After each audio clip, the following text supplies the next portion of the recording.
সহবাসের আগ মুহূর্তে আমরা কিছু ভুল খাবার দাবার খেয়ে ফেলার কারণে কিন্তু আমাদের স্ত্রীর সঙ্গে আমাদের যে কেমিস্ট্রি এবং আমাদের যে পারফরমেন্স ভালো রাখার উপায় সেগুলো কিন্তু আমরা নষ্ট করে ফেলি, অনেক সময় বুঝতে পারি না এবং যতক্ষণে বুঝতে পারি ততক্ষণে কিন্তু দেখা যায় অলরেডি দেরি হয়ে গেছে।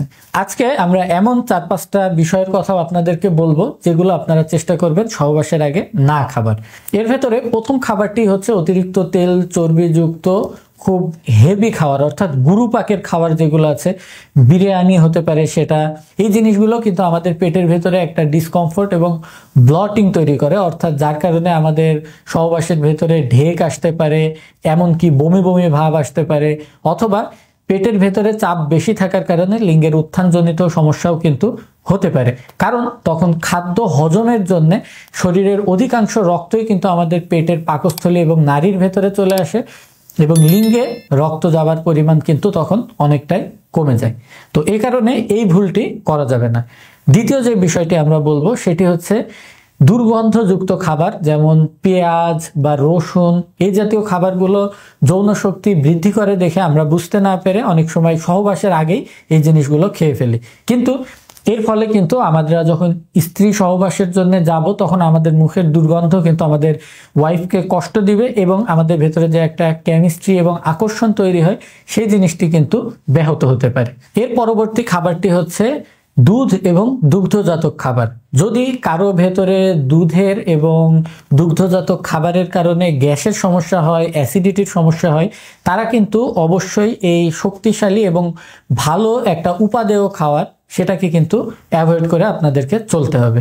যদিও দুধের ভেতরে অনেক রকম শক্তি এবং পুষ্টিগুণ রয়েছে, কিন্তু যদি আপনার ভেতরে পেট আপসেট করা, বদ হজম হওয়া এবং পাতলা পায়খানা হওয়ার মতো কিছু অপ্রীতিকর সমস্যা এই দুধের সঙ্গে হয়ে থাকে, তাহলে কিন্তু আপনার জন্য এই উপাদেয় খাবারটি নয়।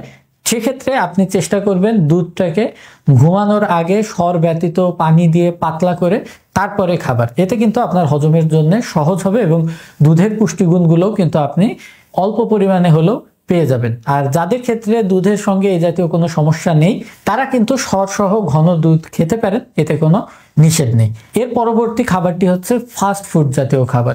এই ফাস্ট ফুড জাতীয় খাবারগুলোও কিন্তু আপনার একটা যে যৌন আকাঙ্ক্ষা এবং যৌন আসক্তি রয়েছে এই জিনিসগুলোকে কমিয়ে ফেলতে পারে, কারণ এই খাবারগুলো অটোমেটিক আমাদের ব্রেনের ভেতরে ডোপামিন নামক একটা রসের বৃদ্ধি ঘটায়, যার ফলে কিন্তু আমাদের যৌন চাহিদাটা কমে আসতে পারে। কারণ আমরা খাবারের ভেতর থেকেই কিন্তু মজা এবং আনন্দগুলো পেয়ে যাচ্ছি, তখন কিন্তু আমাদের এই সহবাসের প্রতি আকর্ষণ উত্তেজনাটা কমে আসছে। এবং লাস্ট যে বিষয়টি বলবো সেটা হচ্ছে ধূমপান বা মদ পান করা। যদি এই জাতীয় অ্যালকোহল ড্রিঙ্কস বা বেভারেজ আমরা খেয়ে ফেলি, সেগুলো কিন্তু আমাদের পারফরমেন্সের উপরে খুব বড় রকমের প্রভাব ফেলতে পারে। বিশেষ করে এগুলো আমাদের স্নায়ুর উপরে কাজ করার কারণে, মস্তিষ্কের উপরে কাজ করার কারণে এই নিকোটিন, যে কোনো রকম নেশাজাতক দ্রব্য বা অ্যালকোহল, এগুলো আমাদের উত্থানজনিত সমস্যার সৃষ্টি করতে পারে, অথবা সহবাসের ভেতরে আমরা হিত বা অহিত জ্ঞান হারিয়ে এমন কোনো খারাপ কাজ করে ফেলতে পারি যার কারণে আমি আমার পার্টনারের চোখে, আমার স্ত্রীর চোখে সারা জীবনের জন্য ছোট হয়ে যাব। তাহলে কথা হচ্ছে আমি সহবাসের আগে কি জাতীয় খাবার খেতে পারি। এক্ষেত্রে আমরা চেষ্টা করব খুব লাইট খাবার অথবা খালি পেটে সহবাস করার চেষ্টা করা। এটা কিন্তু খুব বড় রকমের বেনিফিট আছে। বিশেষ করে যদি খালি পেটে আমরা শেষ রাতে সহবাস করি, সেটা কিন্তু আমার জন্য খুব বড় রকমের বেনিফিট করবে।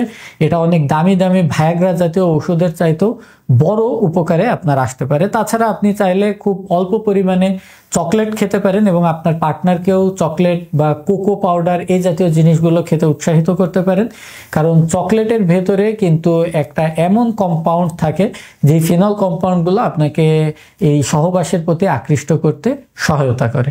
এছাড়াও হালকা খাবারের ভেতরে পানি অথবা ফলের জুস অথবা কেক, যেগুলো থেকে ইনস্ট্যান্ট এনার্জি পাওয়া যায়, এই জাতীয় খাবারগুলোও কিন্তু আপনি সহবাসের আগে খেতে পারেন, এতে কোনো না নেই।